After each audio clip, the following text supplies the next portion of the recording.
অবৈধভাবে ভারতে অবস্থান করে শেখ হাসিনা অন্তর্বর্তী সরকারকে ব্যর্থ করার ষড়যন্ত্র চালিয়ে যাচ্ছেন বলে অভিযোগ করেছেন বিএনপির স্থায়ী কমিটির সদস্য ডক্টর খন্দকার মোশাররফ হোসেন।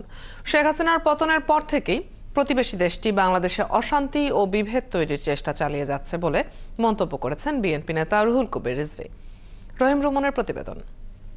মাঠের অলরাউন্ডার আমি, আর ঘরের allrounder Tylox. Tylox toilet cleaner, clean মানেই টাইলক্স।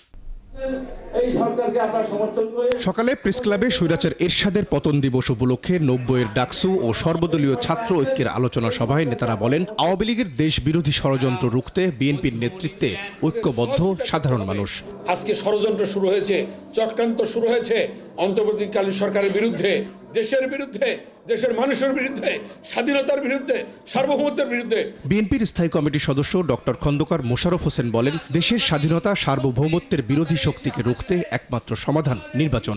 দেশের সব অস্থিরতার পেছনে শেখ হাসিনাকে দায়ী করেন তিনি।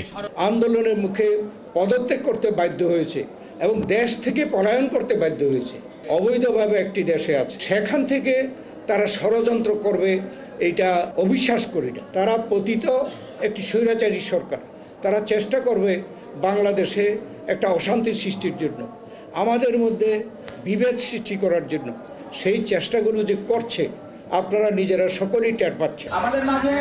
এর আগে সকালে গুলশানে দেশীয় পণ্য বিক্রি কার্যক্রমের উদ্বোধনী অনুষ্ঠানে বিএনপির সিনিয়র যুগ্ম মহাসচিব রুহুল কবির রিজভী বলেন, ষড়যন্ত্র না করে ভারতের তার আধিপত্যবাদী আচরণ পরিবর্তন করা উচিত। একটি স্বাধীন সার্বভৌম দেশে আপনারা দাবি করলে, আমিও এর আগে বলেছি, আমরাও আমাদের নবাবের এলাকা ওই বাংলা, উড়িষ্যা এবং বিহার আমরা দাবি করব।